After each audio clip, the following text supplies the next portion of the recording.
Bonjour à tous. Merci aux autorités de l'Université Cheikh Anta Diop de m'avoir invité à ce colloque qui s'avère passionnant. Merci aux collègues présents, sénégalais ou d'autres pays. Et merci, peut-être même surtout, aux étudiants et aux étudiantes qui sont venus, qui sont présents eux aussi. D'autant plus que, je vais vous l'expliquer, mon propos va porter sur le moment Tiaroy, c'est-à-dire 1944 et plus largement le lendemain immédiat de la Seconde Guerre mondiale dans la politique française, ce moment-là et dans le monde, et aujourd'hui, le moment actuel, 2024.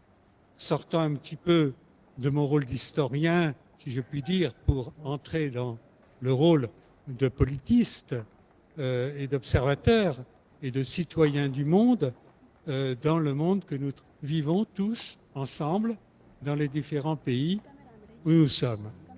Donc merci à eux d'être là et c'est eux qui vont faire justement le présent et l'avenir.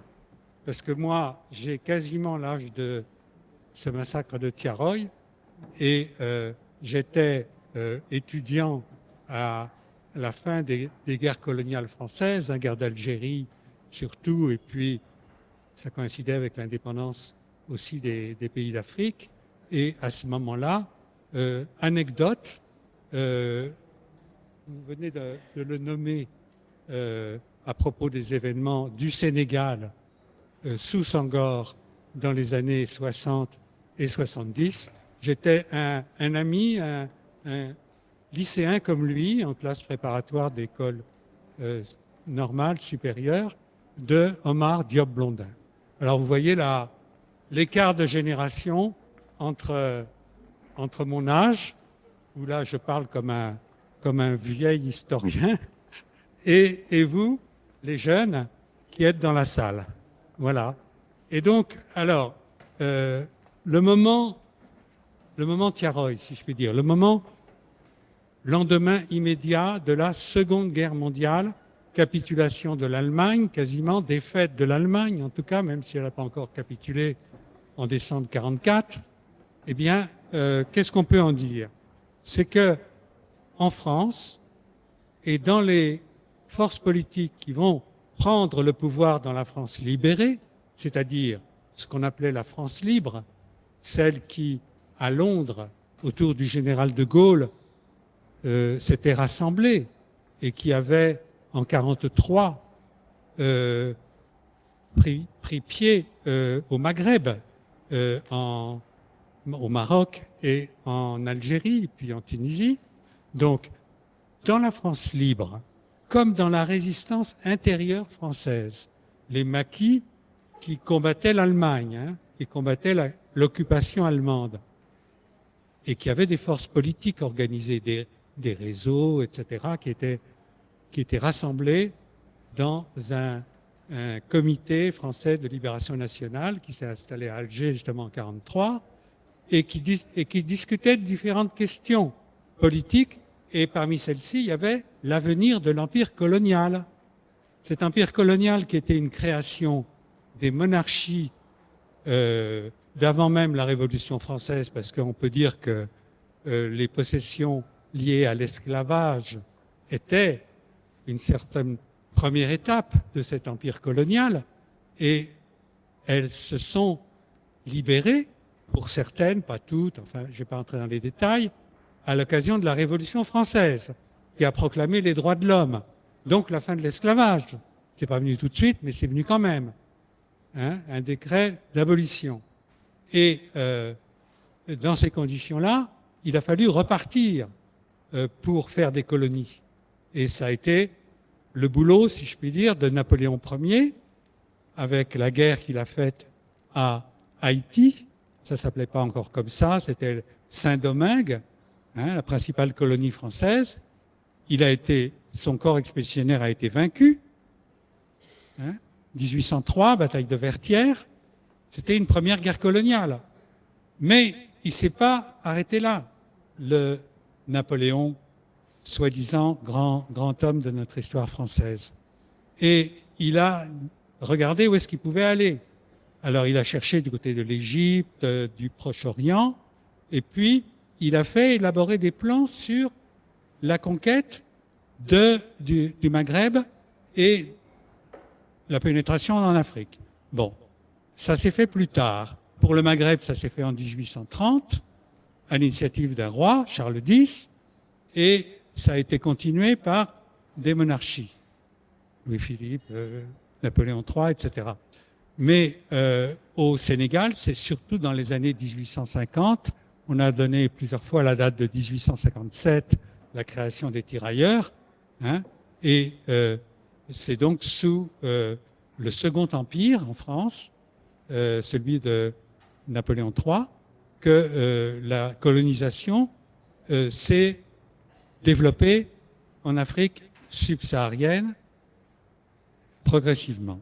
Alors, ce moment, est-ce que la France libérée en 1944, je reviens au moment Tiaroy, au lendemain immédiat de la Seconde Guerre mondiale, est-ce que la France libérée va renoncer à son empire, va dire c'est pas républicain, ça correspond pas à la devise liberté, égalité, fraternité et au principe de la Révolution française et de sa déclaration des droits de l'homme.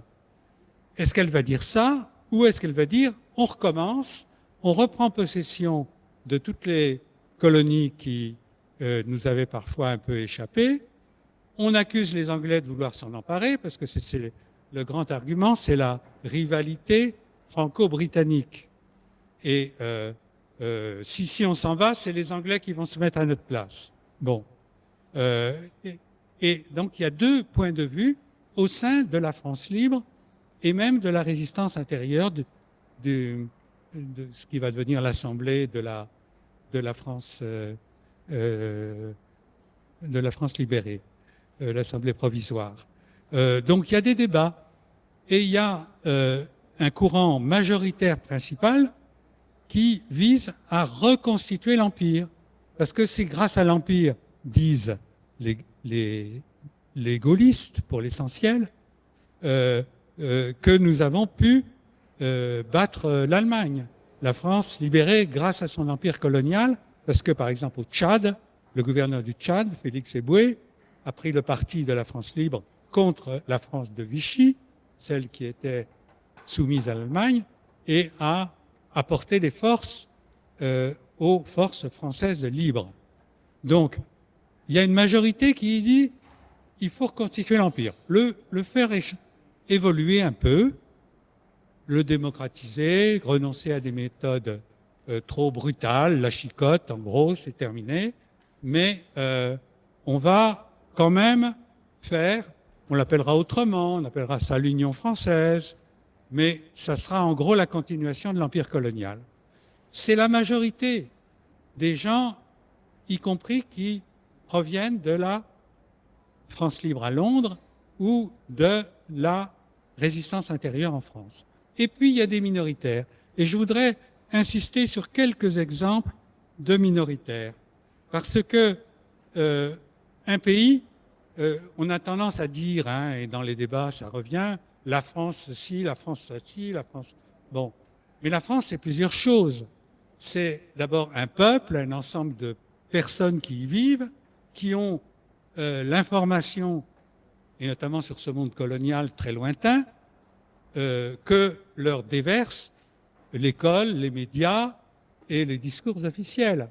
Donc il y a la population, il y a les gouvernants, les partis qui participent à différentes coalitions et qui sont eux-mêmes divisés. Donc il faut se méfier de considérer comme un bloc un pays dans son entier. Donc la question se posait, d'autant que le monde bougeait au lendemain de la Seconde Guerre mondiale. Le principe d'affirmer une déclaration universelle des droits de l'homme était né à la fin de la guerre, de la Seconde Guerre mondiale. Parmi les alliés, il y a eu la charte de l'Atlantique, par exemple, entre les Britanniques et les Américains et les États-Unis d'Amérique. Et puis ensuite, il y a eu la conférence de San Francisco. qui a élaboré les bases des Nations Unies. Et ça va aboutir à la Déclaration universelle des droits de l'homme qui affirme que tous les hommes, quel que soit leur pays, leur nation, etc., et il était prévu qu'elle soit affichée dans les colonies, la DUDH, la Déclaration universelle, ont les mêmes droits. Bon, ça met en péril, et ça remet en cause plutôt, le système colonial et l'injustice et l'inégalité du système colonial, le système des Nations Unies. Et alors la France, qu'est-ce qu'elle va faire là-dedans? Et en gros, la France va majoritairement tenter de reconstituer, de prolonger l'empire colonial ancien en le faisant un peu évoluer à la marge, hein, je pourrais dire. Mais elle n'est pas unanime. Et je voudrais citer rapidement, j'espère que je ne vais pas être trop long, vous me ferez signe, je voudrais citer 3 personnalités, par exemple, qui ont joué un rôle à l'intérieur de la France libre pour dire « nous avons combattu pour notre indépendance nationale, ces gens-là qui habitent en Afrique, par exemple, ou au Vietnam, en Indochine ou ailleurs, ils ont autant le droit que nous de se battre et de demander leur indépendance à eux. » Et il y a quelques personnes au sein de la France libre qui le demandent. Je donnerai très rapidement l'exemple d'une philosophe qui s'appelait Simone Veil. Veil avec un W, c'est pas la ministre qui, il y a 50 ans, a introduit la légalisation de l'avortement en France. Bon, ministre de la Santé. Simone Veil, homonyme, mais ça ne s'écrit pas pareil. Donc cette Simone Veil qui était philosophe, elle est d'une œuvre philosophique très complexe parce que elle est difficile à classer. Elle est d'une famille juive, non croyante, non pratiquante, qui et elle-même a évolué vers le christianisme. Bon, et elle peut être considérée comme une philosophe mystique chrétienne, mais elle n'a jamais été baptisée à l'Église catholique. Bon, elle est très à part. Et à un moment, elle était, au moment du Front populaire, travaillait en usine, et elle était quasiment du côté des communistes, si je puis dire, l'aide à l'Espagne républicaine, etc. Bon, donc elle est atypique. Mais elle dit en 1943, à Londres, parce qu'elle passe en 1942 en Angleterre pour rejoindre De Gaulle, elle dit il faut reconnaître l'indépendance des colonies. C'est pas républicain l'empire colonial. Ça n'a rien à voir avec l'égalité, liberté et la fraternité. Bon, alors c'est un point de vue minoritaire. On lui dit oui, c'est une philosophe, elle rêve. Et les politiques pragmatiques disent on y va, on reprend possession de tout ce territoire. Voilà, un exemple, Simone Veil. Un autre exemple, André Philippe. Bon, c'est un nom qu'on ne connaît plus maintenant, qu'on a oublié. C'est un socialiste de famille protestante. Je cite les religions parce que les engagements moraux et les engagements philosophiques ont peut-être parfois, dans certaines périodes, autant d'importance que les engagements politiques, purement politiques, par rapport au camp qui se dessine. Voilà. Alors, André Philippe, famille protestante, et il dit aussi, alors il était très pacifiste, il fait la guerre de 14, il est né en 1902, il est très jeune, il fait la guerre de 14, comme les tirailleurs qui ont parfois été envoyés là-bas. Eh bien, il est résolument pacifiste après, pendant ce qu'on a appelé l'entre-deux-guerres, année 1920-1930, il dit la paix, la paix, la paix. La paix, même avec Hitler, on va lui expliquer que c'est pas bien la guerre. Et, deux minutes pour conclure, s'il vous plaît. Alors, ça va être... Je vais accélérer. Alors, je voulais citer André Philippe. Je ne vais pas plus loin. Je voulais citer un autre, Pierre Viennot, mais je n'en dis rien. S'il y a un texte écrit, je l'expliquerai. C'est aussi quelqu'un de très intéressant, mais minoritaire. Et alors maintenant, le débat, un débat, et ce sera ma conclusion, 2024, un débat existe en France autour de l'idée coloniale, qui pendant 60 ans a perduré, a continué à imprégner les esprits, si je puis dire. d'un certain nombre de concitoyens, parce que les gouvernants successifs n'ont pas fait le job. Ils n'ont pas fait le boulot d'expliquer que ce n'était pas républicain, que ce n'était pas normal qu'on ait eu des colonies. Hein. Et dans ces conditions-là, la pensée pro-coloniale est encore très forte en France, et elle s'exprime notamment, ça a été dit, par un parti politique, le Rassemblement national, ex-Front national, qui s'en nourrit de ces idées-là. Bon, mais c'est pas, ils n'ont quand même pas réussi à prendre le gouvernement en juin dernier en France. Donc il y a un débat en France en 2024. Et le président de la République, je terminerai, je conclurai là-dessus, le président de la République actuel, Emmanuel Macron, en 2017, avant d'être élu de son premier mandat, il a dit « Le colonialisme est un crime contre l'humanité ». Il était à une radio algérienne, les Chourouk, et il a répondu ça aux journalistes qui lui demandaient son avis sur la colonisation. Un crime contre l'humanité. Il n'allait pas avec le dos de la cuillère. Mais après, hop, rétropédalage. Et maintenant, il se tourne depuis notamment quelques années vers la droite, voire l'extrême droite. Petite incursion dans l'actualité, on ne sait pas si notre actuel chef du gouvernement français va rester parce que peut-être que le RN va arrêter de le soutenir. Bon, donc Macron s'est tourné vers la droite et il avance très doucement sur le dossier du passé colonial de la France. Il a fait quelques gestes, sa reconnaissance de Tiaroy écrite au président sénégalais n'est pas négligeable, mais on attend le résultat. Les archives, est-ce qu'on va vraiment pouvoir y accéder? Est-ce que vous allez pouvoir y accéder totalement? Donc, vaste question.